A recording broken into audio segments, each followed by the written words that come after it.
সব জায়গাতেই সমস্যা নেমে আসবে তিনটা পাপের কারণে। এক, এই যে সারেবুল খুমরা যখন নেশাদার দ্রব্য পান করবে। দুই, ও জাহরাতিল কায়নাত মেয়েরা যখন নাচবে, সব মোবাইলে মেয়ে নাচে, সব ঘরে মেয়ে নাচে, সব দোকানে বাজনা বাজে, সব দোকানে মেয়ে নাচে। ও জারাবুল মাজিব। তিন, যখন বাদ্যযন্ত্র প্রকাশ পাবে, সব ঘরে বাজনা বাজে, সব ঘরে মেয়ে নাচে, সব দোকানে বাজনা বাজে, সব দোকানে মেয়ে নাচে, সব মোবাইলে বাজনা বাজে, সব মোবাইলে মেয়ে নাচে। এই তিনটা পাপের কারণে তিনটা বিপদ নেমে আসবে। নেশাদার দ্রব্য। আবু মুসা আশআরী রাদিয়াল্লাহু তাআলা আনহু বলেন, রাসূল সাল্লাল্লাহু আলাইহি সাল্লাম বলেছেন, লা ইয়াসরাবানা নাস মিন উম্মতি ওয়া ইয়াসমুনাহা, আমার উম্মত নেশাদার দ্রব্য পান করবে, নাম দিবে অন্য। আমার উম্মত নেশাদার দ্রব্য পান করবে, নাম দিবে অন্য। এইখানে আপনারা নেটে একটু দুই ধরনের আলোচনা দেখছেন। আব্দুর রাজ্জাক সাহেব বলেছেন ঠান্ডা, পেপসি, আরসি, কোকাকোলা মদ হারাম। তখন আরেকজন বলছেন যে না, ঠান্ডা, আরসি, কোকাকোলা এগুলো মদ নয়। এইটা আপনারা দেখছেন। আপনি কি কোনোদিন তদন্ত করে দেখেছেন ঠান্ডা, আরসি, কোকাকোলা, পেপসি কিভাবে তৈরি হয়, কে তৈরি করেছে, কোথা থেকে এসেছে? যদি এখন মানুষ দাওয়াত দিলে খাওয়া দাওয়ার পরে মানুষ আপ্যায়ন করে পেপসি দিয়ে, খাওয়া দাওয়ার পরে মানুষ আপ্যায়ন করে সিগারেট দিয়ে, আর গরিব মানুষের বিড়ি দিয়ে, জর্দা তামাক দিয়ে। এটা মানুষের আপ্যায়নের একটা অংশ। আমি তো আপনাদের ভালো মানগত খানা খাওয়া বগুড়াতে 30 বছর 32 বছর থেকে খাচ্ছি, তা আমি তো কোনোদিন আপনার বাসায় ঠান্ডা পেপসি দিয়ে আপ্যায়ন গ্রহণ করিনি, মনে হয় না। কে জানি আপনি কোনো সময় ভুলে দিয়েছেন নাকি। আমি জেনে শুনে সজ্ঞানে কোনোদিন খাইনি। যদি আপনার ভালোবাসা অনেক, আমি আপনার ভালোবাসাকে ভুলিনি। যদি আপনি খুব ঘন ঘন এই গ্রামে ওই গ্রামে দাওয়াত দিতে চাচ্ছেন, কিন্তু আমি আসতে পারি না। এই ফুলকটির একটা ছেলে জামিয়া সালাফের ডাঙ্গিপাড়ায় 10ম শ্রেণীতে পড়ে। এই প্রোগ্রামের জন্য ছেলেটা 1 বছর থেকে খুব কম করে হলো 150 থেকে 200 দিন আমাকে অনুরোধ করেছে। ও ফুলকোটের ছেলে, সেই জন্য ফুলকোটা আমাকে আসতেই হবে। ফুলকোটা আমি আসবো না এই কথা নয়, কিন্তু আমি সিরিয়াল সময় করতে পারি। আমি আপনার কাছের মানুষের কথা ঠিক, কিন্তু আমাকে তো সিরিয়াল মেনটেন করতে হবে, আসতে তো হবে। আমি নিলাম, আসতে পারলাম না, তখন তো পরিবেশ আরো খারাপ হলো। আমার উম্মত মদ খাবে, কিন্তু নাম দিবে অন্য। আমি বলছি যে ওনাকেই তোমরা জিজ্ঞাসা করো যে জনাব, সেইগুলি কোনগুলি? মানুষ মদ খাবে কিন্তু নাম দিবে অন্য, তো সেইগুলি যদি উনি বলেন যে আবা, তাহলে আবা যে মদ এটা সবাই জানে, অতএব এটা নয়। কেউ যদি বলে সেটা হিরোইন, তা হিরোইন যে মদ এটা সবাই জানে, তাহলে এটা কথা নয়। কেউ যদি বলে সেটা গাঁজা, তাহলে সেটাও ভুল, কেননা গাঁজা যে মদ এটা সবাই জানে। কিন্তু মানুষে মদ খাবে, নাম দিবে অন্য, সেটা কি? আমি বলছি সেটাই ঠান্ডা, সেটাই পেপসি, সেটা আরসি, সেটাই কোকাকোলা। আমি বললাম এর তুমি তদন্ত চালিয়ে দেখো, আর যারা বলছে যে এটা নয়, সেটা কোনটা তাকে বের করতে বলো। কথা কি আমার কাছে স্পষ্ট হয়নি? আমি তো কোনোটা খুঁজে পাইনি। আমি তো একটা মানুষ, এদেশে থাকি, খাই, দিন কাটাই। আপনার বুঝ আমার চেয়ে অনেক বেশি, কথা আমি বুঝলাম, কিন্তু আমি তো তা বাস্তব দেখি। রাসূল সাল্লাল্লাহু আলাইহি ওয়াসাল্লাম বলেন, লা ইউজাফ আলা রাউসিম বিল মাজাল মুগান্নিয়া, এদের সম্মান করা হবে, এই সমাজে নেতাদের সম্মান করা হবে বাদ্যযন্ত্র দিয়ে আর গায়িকা দিয়ে। দেখো তুমি নিয়ে আসো, মন্ত্রী নিয়ে এসো, দেখো ফুলকোটে ডেমাজানি হাই স্কুল মাঠে নিয়ে আসো, সেখানে ব্যবস্থা থাকবে দুইটা, পেপসি ঠান্ডারও থাকবে, মদেরও থাকবে, সেখানে মেয়ে দিয়ে নাচিয়ে তাকে সম্মান জানাতে হবে, এটাও থাকবে। এ কথা আল্লাহ নবী বলছে। ওয়াকসিফুনা ফিল আরজি, এদের ভূমিকম্প হবে, এরা মাটিতে ডুবে যাবে। এসব চরিত্রের লোকেরা কি হবে? মাটিতে ধসে যাবে। পানিতে ডুবে যাওয়ার নাম ডুবে যাওয়া, আর মাটিতে ডুবে যাওয়ার নাম ধসে যাওয়া। এরা মাটিতে ধসে যাবে, এরা মাটির ভিতরে চলে যাবে। এরপরে তিনি বলছেন যে ওয়াজারুনা কিরদাতানা খানাজিরা, ওয়াজারুনা মাল কিরদাতাল খানাজিরা, আল্লাহ এদের করে দিবেন শোর, আল্লাহ এদের করে দিবেন বানর, আল্লাহ এদের করে দিবেন শোর, আল্লাহ এদের করে দিবেন বানর। তা আল্লাহ রাসূল বলছে।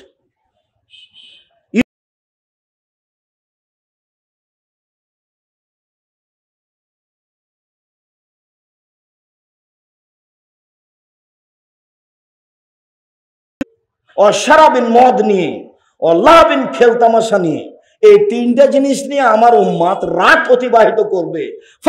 এরা সকাল করবে, ফায়কুনু কিরদাতানা খানাজিরা, এরা হয়ে যাবে সোর, এরা হয়ে যাবে বানর, এরা হয়ে যাবে শুকুর, এরা হয়ে যাবে বানর। একটু কথা, এই ছেলে, দয়া করে আমাকে কোনো কাজ দেখাবেন না। আপনাকে আমি প্রথমেই বলেছি এই কথাগুলোর দাম আছে। আপনার কাছে আমার একটা জিজ্ঞাসা, বা আপনার পক্ষ থেকে আমার কাছে একটা জিজ্ঞাসা, আব্দুর রাজ্জাক সাহেব, মানুষ সাপ ব্যাং না হয়ে, কুকুর না হয়ে বানর হবে কেন? শুকুর সোর হবে কেন? এই কথাটার রহস্য কি? বিজ্ঞানীরা বলছেন যে সোর হচ্ছে অনুভূতিহীন প্রাণী। সোর হচ্ছে অনুভূতিহীন প্রাণী। সোরের কাছে ভালো মন্দ কোনো হিতাহিত জ্ঞান নেই। গরু চড়িয়ে দেখেছেন, গরু যেখানে উঁচা ঘাস আছে সেই ঘাসটা খাবে না, কেন? ওখানে গোবর ছিল। বোঝা যায় না মনে হয়? গরুর একটা কি আছে? হিতাহিত জ্ঞান আছে। শুকুরই একটা প্রাণী যার কোনো হিতাহিত জ্ঞান নেই, কোনো তার কাছে বুঝবাজ নেই। মানুষ যেদিন হিতাহিত জ্ঞান হারিয়ে দিবে, তার চাল চলন শরীর শুকুরের মতো হয়ে যাবে, তখন মদ পান করে সকালেও বানর হয়ে যাবে, শুকুর হয়ে যাবে। আচ্ছা, ধরে যাচ্ছে বানর অনুকরণীয় প্রাণী, অনুকরণীয় আর একজনের অনুকরণ করে। এই প্রাণীর মধ্যে বানরের চেয়ে এরকম অনুকরণ করা পৃথিবীতে কোনো প্রাণী নেই। বানর যা দেখে তাই করে, তাই করতে পারে। শোর পারে না, বাঘ পারে না, সিংহ পারে না, গরু ছাগল পারে না, পশু প্রাণী কেউ পারে না। বানর যেমন অনুকরণ করতে পারে, মুসলমান যেদিন ইহুদি খ্রিস্টানের অনুকরণ করবে, সেদিন তারা শোর হয়ে যাবে, বানর হয়ে যাবে। আপনার স্কুলের শুরু থেকে শেষ পর্যন্ত একটা কাজে মুসলমানের নয়, সব ইহুদি খ্রিস্টানের। খাতাখানে যে হাজিরা খাতা আছে সেটা ইহুদি খ্রিস্টানের নীতিতে, ওতে যে ছুটি হয় সেটাও ইহুদি খ্রিস্টানের নীতিতে, ওতে ছাত্ররা যেভাবে সালাম দেয় সেটা ইহুদি খ্রিস্টানের নীতিতে, যেভাবে বন্ধ হয় প্রতিষ্ঠান সেটা ইহুদি খ্রিস্টানের নীতিতে। আপনি বিশ্বাস করেন হাই স্কুল, প্রাইমারি, কলেজ, এটা হলো রবার্ট ক্লাইভের এনজিও, খ্রিস্টানদের এনজিও, ইহুদি খ্রিস্টানের এটা এনজিও, এখন আমাদের কাছে স্কুল হয়ে গেছে। কয়েকদিন আগে আমি যখন বক্তব্য শুরু করি 90 সালের দিকে, 92-94 দিকে, তখন ব্র্যাক ছিল এনজিও, এখন ব্র্যাক হয়ে গেছে একটা ভালো শিক্ষা প্রতিষ্ঠান। এখন ব্র্যাক স্কুল কি হয়ে গেছে? একটা ভালো শিক্ষা প্রতিষ্ঠান হয়ে গেছে। মোবাইল চলে না তার ব্র্যাকি নীতি ছাড়া, মহিলার কণ্ঠ দেয়া মোবাইল চলে, অবাক ইনকামের পথ, কথা আসলেও কাটে, গেলেও কাটে, এবং সবাই তাতে জিম্মি। আব্দুর রাজ্জাক সাহেব, আপনিও। সব নিয়ম কানুন যেদিন ইহুদি খ্রিস্টানের হয়ে যাবে, সেদিন মানুষ সকালে ঘুমিয়েছে, সন্ধ্যায় ভালো, সকালে কি হয়ে যাবে? বানর, শুকুর হয়ে যাবে। মানুষের অনুভূতি বলে কোনো জিনিস থাকবে না। বাপ বেটা, মা বেটি একসাথে টিভির সামনে বসে আছে, ল্যাংটা মেন আসছে, কারোর কাছে কোনো অনুভূতি কাজ করে না। এক সময় বেটা বাপের সামনে সিগারেট খেতে অসুবিধা মনে করতো, বা মা বেটি এক জায়গাতে থাকলে একটা উলঙ্গ ছবি দেখতে খারাপ লাগতো, এখন আর লাগে না, ওটা গায়ে হয়ে গেছে, সহ্য হয়ে গেছে। কেন সহ্য হলো? খারাপ লাগে না পশু প্রাণীকে, মানুষ এখন কি হয়ে গেছে? বুঝেও বুঝে না, ওরা অন্তর আছে বুঝে না, দেখেও দেখে না, ওরা চক্ষু আছে দেখে না, শোনেও শোনে না, ওরা কান আছে শোনে না। উলাইকা কালা নাম, তারা পশু প্রাণীর মতো, তারা গরু ছাগলের মতো, তারা কুকুর স্ত্রীগুলোর মতো, ভালো মজাল, বরং তার চেয়ে খারাপ। আপনাকে অনুভূতি আমি ফিরানোর জন্য অনুরোধ জানাচ্ছি, শ্বাস বন্ধ হওয়ার আগে অনুভূতি ফিরানোর চেষ্টা করেন। চাঁপাইনবাবগঞ্জ, রাজশাহীতে একটা কথা আছে, হাত থেকে ঢেল ছুটে গেলে ঢেল ধরা যায় না, শ্বাস বন্ধ হয়ে গেলে পাপ ঠেকানো যায় না। শ্বাস বন্ধ হওয়ার আগেই পাপ ঠেকানোর চেষ্টা করতে হবে। মানুষই পারে। যুবক, আমি তোমাকে বহুদিন বলেছি, আজকে তুমি জেনা যদি ঠেকাতে পারো তাহলে তোমার কয়েকটা সুবিধা আছে। উপস্থিত বৈঠকের মুসলিম বোন আপনাকে বলছে, কথা বলছো কেন? ঢং ঢং করে এসেছো, আবার ঢং ঢং করে চলে যাচ্ছ, গল্প করছো কেন? এই ছেলে তোমাকে বলছি, তুমি তোমার ভাবিকে নিয়ে এসো মোটর সাইকেলে করে, ধর্ম বক্তব্য শুনতে এভাবে এসেছো? ভ্যানে চড়ে এসেছো চাপাচাপি করে? তোমার মা আর তোমার স্ত্রী তো আর তুমি থাকবে, ভ্যান কি মেরে খেয়েছো? আরো অনেক আছে, টাকা খরচ হয়েছে, তাতে কি আছে? ধর্মীয় পরিবেশে বেঁচে থাকার চেষ্টা করো। তুমি হিন্দু নও, তুমি ইহুদি নও, তুমি খ্রিস্টান নও, তুমি মুসলমান। একটা নীতি আছে, এই ধর্মে 1 গিলাস পানি পান করলে কয়টা নিয়ম লাগে? 5টা। তাহলে এই ধর্মের একটা নীতি আছে, এ দোয়া পড়ে ঘুমায়, দোয়া পড়ে উঠে, এ পেশাব করলে দোয়া পড়ে, পেশাব থেকে উঠলে দোয়া পড়ে, এ রাস্তায় চললে তাসবিহ পাঠ করে, একটু পানি খেলে কিছু খাইলে বিসমিল্লাহ বলে, খাওয়া শেষে আলহামদুলিল্লাহ বলে। তার মানে এর ধর্মীয় নীতি আছে ভিন্ন। প্রত্যেকটা কাজ এর নীতির উপরে করে। মসজিদে ঢুকলে দোয়া পড়ে, বের হলে দোয়া পড়ে। জুতাটা পরে তো নিজ স্বাধীনতায় পরে না, বাম পায়ের জুতা পরতে পাবে না, তাহলে ও স্বাধীন। আগে কোন পায়ের জুতা পরতে হবে? ডান পায়ের করতে হবে। খোলার সময় ও স্বাধীন নয়, খোলার সময় কোনটা আগে খুলবে? বামেরটা আগে খুলবে। মসজিদে ঢোকার সময় আগে তো ডান পা দিতে হবে, কিন্তু খুলতে হবে বামেরটা। কিভাবে ঢুকবেন? বেকায়দা দেখা যাচ্ছে, উল্টা হয়ে গেছে।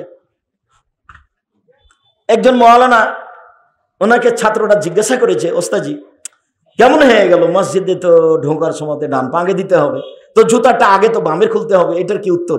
তখন উনি বলছেন, সেই তো আমি তো এখন বলতে পারছি না। আচ্ছা ঠিক আছে, পরে বলবো। তো পরে আবার ছাত্ররা বলছে, ওস্তাজি আমাদের সিদ্ধান্ত পেয়ে গেছি, আমরা পেয়ে গেছি। কিভাবে পেলে? আপনাকে দেখলাম আপনি যখন মসজিদে ঢুকলেন তখন বাম পায়ের জুতাটা আগে খুললেন, দিয়ে পাটা জুতার উপরে রাখলেন, তারপরে ডান পা জুতাটা খুলে ডান পাটা আপনি মসজিদে দিলেন আগে। এই যে উত্তর হয়ে গেছে। কথা বুঝাতে পারিনি মনে হয়। মানে আমরা মুসলমান, আমাদের একটা ধর্মনীতি আছে। তোমাকে বলি, তোমার বনতে এসেছে, ঢং ঢং করে চলে গেছে, হিন্দু মেয়ে গায়ে হাতে একটা শাখা আছে সাদা, ওটাও ছাড়বে না, ফাঁসি হলো ছাড়বে না। তার মানে ওটাও তাদের নীতি। আর কপালে কি আছে? সিঁদুর আছে। বিবাহ হয়ে গেছে, সিঁদুর দিলেই ওটাও করবে। কপালে টিপ আছে। হিন্দু মেয়েদের বিবাহ করার 10টা পদ্ধতি আছে, তার একটা পদ্ধতি হলো রাক্ষসী বিবাহ। লোকটা তার মেয়ের বিবাহ তোমার সাথে দিবে না, তুমি জোর করে বিবাহ করতে চাচ্ছ, তুমি তার কপালে টিপ দিয়ে দাও, বিবাহ হয়ে গেছে। এর নাম রাক্ষসী বিবাহ। টিপ এসেছে হিন্দুদের পক্ষ থেকে। মুসলিম মেয়েরা কখনো কপালে টিপ দিতে পারে না। মুসলিম মেয়েরা নখে নেইল পালিশ দিতে পারে না। নেইল পালিশ দেওয়া হচ্ছে ইহুদি খ্রিস্টানদের পতিতালয়ের মহিলাদের বৈশিষ্ট্য। নেইল পালিশ দেওয়া কাদের বৈশিষ্ট্য? ইহুদি খ্রিস্টানদের পতিতালয়ের মেয়েদের বৈশিষ্ট্য নখে নেইল পালিশ দেওয়া। যারা পতিতালয়ে থাকে ইহুদি খ্রিস্টানদের। মুসলমান মেয়েরা নখে নেইল পালিশ দিতে পাবে না। দিবে কি? মেহেদি দিবে। হাতের নখে তো দিবেই, পায়ের নখে দিতে বাধ্য। একজন মহিলা আল্লাহ রাসূলের কাছ থেকে একটা পত্র দিয়েছে আল্লাহ রাসূলের হাতে। তখন আল্লাহ রাসূল পত্রটা নিয়ে বলছে, আয়াদ রাজুলের নাই, আমরা এ হাতখান পুরুষের না মহিলার? নিন্দা করলেন। এ হাতখান পুরুষের না মহিলার? নিন্দা করলেন। মানে হাতে কি দেওয়া ছিল না? মেহেদি দেওয়া ছিল না। মহিলারা পায়ের নখে এবং হাতের নখে মেহেদি দিয়ে বাধ্য, দিতেই হবে। আব্দুর রাজ্জাক সাহেব, নবী যে দাড়িতে মেহেদি দিয়েছেন, তো মহিলারা পায়ে মেহেদি দিয়ে, এটা মান অপমানের ব্যাপার হলো না? এটা কথাটা তো বাঙালিদের। আরে পশ্চিম দিকে মুখ করা না করা ছিল পেশাব পায়খানার ব্যাপারে, সেটা নাকি চলে গেছে ঘুমের ব্যাপারে। ঘুমে নাকি কেবলার দিকে পা করে শোয়া যায় না। না, এখন কোন দিকে চলে গেছে? শোয়ার সুন্নাত হলো ডান কাতে, আর পেশাব পায়খানার সুন্নাত হলো কেবলামুখী হওয়া যাবে না। ঘুমানোর সময় কেবলার দিকে পা করা যাবে না, এটা কথা ছিল না, আমরা জোর করে নিয়েছি। বগুড়াতে না নওগাঁতে কোথায় একদিন প্রোগ্রামে এসেছি, তো কেবলার দিকে পা করে আমি শুয়ে আছি। তখন লোকটা বলছে যে এ হুজুরের বক্তব্যই শুনবো না। যে লোক কেবলার দিকে পা করে আছে তার আবার বক্তব্য কি? এখন ওইভাবে ও জন্ম নিয়েছে, ওইভাবে ও বড় হয়েছে, ওইভাবে ও জানে। তা আমাদের মহিলারা জানে যে নবী দাড়িতে কি দিয়েছেন? মেহেদি দিয়েছেন। অতএব দাড়িতে না মেহেদি পায়ে দেওয়া যাবে না। তখন আমি বলেছি যে দেখো, আল্লাহ নবী মুহাম্মদ সাল্লাল্লাহু আলাইহি ওয়াসাল্লাম বলেছেন, হায়েজ হওয়ার পরে, ঋতু হওয়ার পরে মহিলারা যখন গোসল করবে তখন লজ্জাস্থানে আতর ব্যবহার করবে। হাদিস বুখারী মুসলিম। তো আল্লাহর নবী আতর যে দাড়ি তো দিয়েছেন, একটার মধ্যে আর একটা ঢোকালে বেকায়দা হয়ে যাবে। মহিলারা নখে নেল পালিশ দিতে পাবে না, ইহুদিদের নীতি, খ্রিস্টানদের নীতি। ও মেহেদি দিতে বাধ্য, দিতেই হবে। পুরুষেরা দাড়ি পেকে গেলে, সাদা হয়ে গেলে মেহেদি দিয়ে লাল করে রাখতে হবে। কালো করা হারাম, দাড়ি কালো করা হারাম, মাথার চুল কালো করা হারাম। কালো কালো করতে পারে না। মেয়েরা মাথার চুল কালোকে আরো কালো করতে পারে, কালো চুলকে এইভাবে রং ঢং করতে পারে না। ভাবে মনে হচ্ছে যে জাহান্নামে চলে গেছে মহিলারা, এরকম মনে হচ্ছে। রাসূল সাল্লাল্লাহু আলাইহি ওয়াসাল্লাম বলছেন, আমি যখন জাহান্নাম দেখলাম তখন বেশিরভাগই জাহান্নাম দেখছি মহিলারা, বেশিরভাগই জাহান্নাম দেখছি মহিলারা। রাসূল সাল্লাল্লাহু আলাইহি ওয়াসাল্লাম বলছেন যে 2 শ্রেণীর মানুষ জাহান্নামে যাবে, ওদের আমি দেখিনি। তার এক শ্রেণীর মানুষ হচ্ছে নিশাউন, মহিলা, কাসিয়াতুন, কাপড় পরে থাকে, আরিয়াতুন, উলঙ্গ। মহিলারা কাপড় পরে উলঙ্গ হবে, এটা তার রাসূল সাল্লাল্লাহু আলাইহি ওয়াসাল্লাম বলছে। এটা স্পষ্ট। আপনাকে সতর্ক হতে হবে, তাহলে আপনি নিজেকে এবং পরিবারকে জাহান্নাম থেকে বাঁচাতে পারবেন। সম্মানিত দ্বীনি ভাই বোন, আবু হুরায়রা রাদিয়াল্লাহু তাআলা আনহু বলেন, রাসূল সাল্লাল্লাহু আলাইহি সাল্লাম বলেছেন, ইন্না মিন আসরাতিস সাআত, নিশ্চয় কিয়ামতের লক্ষণ এর ফলে বিদ্যা উঠে যাওয়া। বিদ্যা উঠে যাবে, এটা কিয়ামতের লক্ষণ। এইখানে আপনাকে আমি বলেছি, সভাপতি সাহেব যদিও দাড়ি ছোট করে রেখেছে, আমি তাকে অনেক স্নেহ করি, ভালোবাসি, কিন্তু ছোট করাতে কি স্বাদ আছে ভাই? বড় করলেই তো বেশি শান্তি পাওয়া যাবে, তৃপ্তি পাওয়া যাবে। হ্যাঁ, বড় করলে শান্তি পাওয়া যাবে, তৃপ্তি পাওয়া যাবে, স্ত্রী খুশি হবে। দাড়ি চাঁচা থাকলে পুরুষত্বার শক্তি কমে যাবে, দাড়ি বড় থাকলে পুরুষত্বার শক্তি বেশি হবে। দাড়ি চাঁচা থাকলে মহিলাদের সাদৃশ্য হয়ে যাবে, তখন আল্লাহর পক্ষ থেকে অভিশাপ হবে। আর দাড়ি থাকলে তখন পুরুষ আর মহিলা ভিন্ন হয়ে যাবে, আল্লাহর পক্ষ থেকে একটা দয়া থাকবে।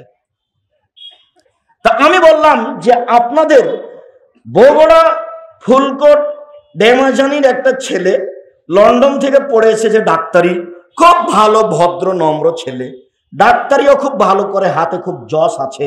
তো সেদিন উনি পিজি হাসপাতালের ডাক্তার আসলেন বাড়িতে, সবার আদরের ছেলে, বড় হয়েছে, বিবাহ হয়েছে। তো গাড়ি থেকে নামলো ভদ্র ছেলে, তখন প্যান্ট টাকনোর নিচে ছিল, দাড়ি চাঁচা ছিল, সিগারেট হাতে ছিল, গলায় টাই ছিল। এইভাবে ছেলেটা নামলো গাড়ি থেকে, বাপ মায়ের আদরের ছেলে। এবার বৌমা গাড়ি থেকে নামলো, হালকা হালকা গায়ে কাপড় আছে। তারপর নাতনি গাড়ি থেকে নামলো, গায়ে কোনো কাপড়ই নেই। তারপরে বাপে দেখলো যে বেটার গাড়ির পিছন দিকে কুকুর আছে।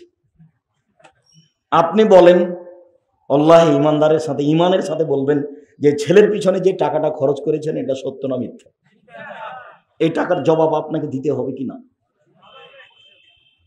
বিদ্যা উঠে যাবে, মূর্খতা বেড়ে যাবে। এই হাদিসের সারমর্ম কি? বিদ্যা উঠে যাবে, মূর্খতা বেড়ে যাবে। এই ছেলে, আল্লাহ নবী বলছেন, ফাজিল হোসেন বাদশাহ না কি যে উনি মারা গেছেন, তাই না? ফাজিলের নবী। তো উনি একদিন ঘটনা শোনাচ্ছিল, তখন আমি না করেছি। সেদিন থেকে উনি আমার উপরে খুব মন খারাপ। আল্লাহ তাকে মাফ করুক, আন্তরিকভাবে দোয়া করি। দায়িত্ব পালন করেছেন, সমাজের লোকের সাথে খুব হাসি মুখে কথা বলতেন, জনগণের সাথে। আল্লাহ তাকে মাফ করো তুমি। তো আমাকে বলছে, ও বক্তব্য আমার পূর্বে বলছেন যে একটা ছেলে লজিং থাকে, তো লজিং বাড়িতে খেয়ে আসছে, তো ফেরেশতারা তার পায়ে পর বিছাচ্ছে, তো ফেরেশতাদের পরের উপর দিয়ে হেঁটে এসেছে। তো আমি এখন বক্তব্য যখন আমি যখন শুরু করলাম, তখন আমি বললাম যে জনাব যে কথাটা বলেছেন সেটা মিথ্যা। কেন?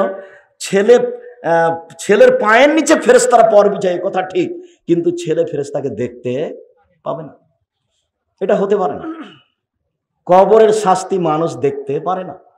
ইমাম সাহেব বলে দিয়েছেন যে জনৈক ব্যক্তি মসজিদ থেকে বের হয়ে দেখলেন, কবর খুলে দেখলেন যে সাপ মানুষকে ধরে আছে। তারপরে বলছে এটা তোমরা পোস্টার গায়ে বিজ্ঞাপন করে ছাপিয়ে ছেড়ে দাও, সবই মিথ্যা। কবরের শাস্তি মানুষ কানেই শুনতে পারে না, দেখা তো বহুদূরের কথা। কবরের শাস্তি আপনার ওই করে ওই অবস্থা নকল করে ভিডিওতে দেখা হারাম। কবরের শাস্তি মানুষের নাগালের বাইরেও ফেরেশতা দিয়ে চলে, ওটা মানুষ দিয়ে চলে না। মানুষ দিয়ে আল্লাহ কোনো কাজ নিজের নেন না, নেন ফেরেশতা দিয়ে, যারা পাপ করতে পারে না, যারা কথার অমান্য করতে পারে না। সম্মানিত দ্বীনি ভাই বোন, একেবারেই সম্পূর্ণ উল্টা। আমি বললাম তোমার কথা বলছে ছেলে, তোমার কথাই বলছি। তুমি যাচ্ছ তোমাদের বগুড়া কলেজে, তোমার তার টাকনুর প্যান্ট নিচে প্যান্ট আছে, দাড়ি চাঁচা আছে, তোমার হাতে একটা সিগারেট আছে, তুমি কলেজে যাচ্ছ, বলো তো তোমার পায়ের নিচে কি ফেরেশতা পর বিছাচ্ছে? তা আল্লাহ নবী যে বলছেন যে শিক্ষা অর্জন করে তার পায়ের নিচে ফেরেশতা পর বিছায়, হাদিস তো সত্য। তোমার বোন ফুলকোটে আছে, পড়াশোনা করে, ভালো মেধাবী মেয়ে, নগ্ন পোশাকে কলেজে যাচ্ছে, হাটে বাজারে চলে যাচ্ছে, ও যে পড়াশোনা করার জন্য যাচ্ছে, তো ওই মেয়েটার পায়ের নিচে কি ফেরেশতা পর বিছাচ্ছে? তা আল্লাহ নবী যে বলেছেন যে বিদ্যা অর্জন করে তার পিছনে ফেরেশতা পর বিছায়, কথা তো সত্য। আল্লাহ নবী বলছেন যে বিদ্যা অর্জন করে, ওর জন্য আকাশ ক্ষমা চায়, ওর জন্য জমিন ক্ষমা চায়, ওর জন্য পৃথিবীর সব কিছু পদার্থ, জড় পদার্থ সব কিছু তার জন্য ক্ষমা চায়। ও শিক্ষা অর্জন করছে তাই মাইকের এটা ক্ষমা চাচ্ছে, ও শিক্ষা অর্জন করছে তাই হাতের এই কাগজগুলো ক্ষমা চাচ্ছে, ওর জন্য ক্ষমা চাচ্ছে মাছের পানির পেটে মাছ, ওর জন্য ক্ষমা চাচ্ছে গর্তের মধ্যে পিপিলিকা। এইভাবে মুহাম্মদ সাল্লাল্লাহু আলাইহি ওয়াসাল্লাম বলেন। তো তোমার জন্য কি ফেরেশতারা ক্ষমা চাচ্ছে? তোমার কি ধারণা তোমার বোনের জন্য কি ফেরেশতারা ক্ষমা চাচ্ছে? দেখো, নিজের বুঝে আলাদা উপরে চাপিয়ে দিও না। বিদ্যা উঠে যাবে, এটা কিয়ামতের লক্ষণ। মূর্খতা বেড়ে যাবে, বর্ষণ হবে, এটা কিয়ামতের লক্ষণ। আমরা জানি যে বৃষ্টি বর্ষণ হয়, কিন্তু মুহাম্মদ সাল্লাল্লাহু আলাইহি ওয়াসাল্লাম কি বলছেন? বলছেন যে মূর্খতা বর্ষণ হয়। এই অবাক কথা নয়? এই কোন কথা হলো? মূর্খতা কিভাবে বর্ষণ হয়? বৃষ্টি বর্ষণ হয়। মুহাম্মদ সাল্লাল্লাহু আলাইহি ওয়াসাল্লাম বলছেন যে মূর্খতা বর্ষণ হয়, তার মানে মানুষ পশু প্রাণীর মতো হয়ে যাবে। সভাপতি সাহেব বলছেন যে ভাই, জেনার আর মেয়ে পালিয়ে যাওয়ার বিচার করতে করতে আমি হয়রান হয়ে গেলাম।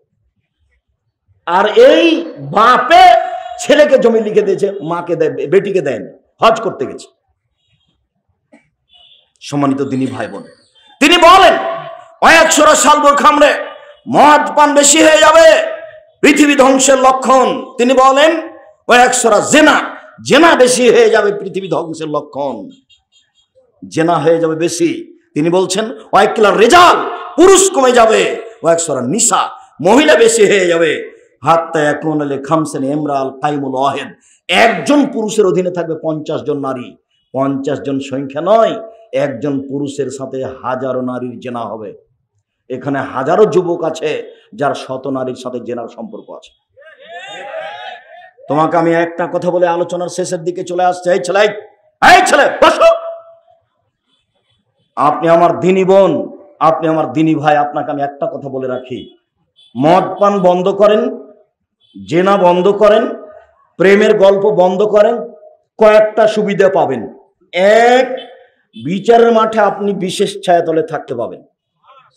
আজ থেকে আপনি মোবাইলে কোনো মেয়ের সাথে কথা বলিয়েন না, বলবেনই না। বলে তোমার সাথে আমি কথা বলবো না, শুলি হলে ফাঁসি হলে বলবো না। এটা ত্যাগ মানুষই করতে পারে না, গরু ছাগল পারে। মানুষই পারে, গরু ছাগল পারে না। ওর এই হিতাহিত জ্ঞান নেই, এই জন্য এই মানুষ। 1 নম্বর সুবিধা, তুমি যদি এই গল্প বন্ধ করতে পারো। এই মেয়ে তোমাকেও বলছি, এই মেয়ে তোমাকেও বলছি, এদিকে খেয়াল করো, গল্প করছো কেন? শরম করো না কেন?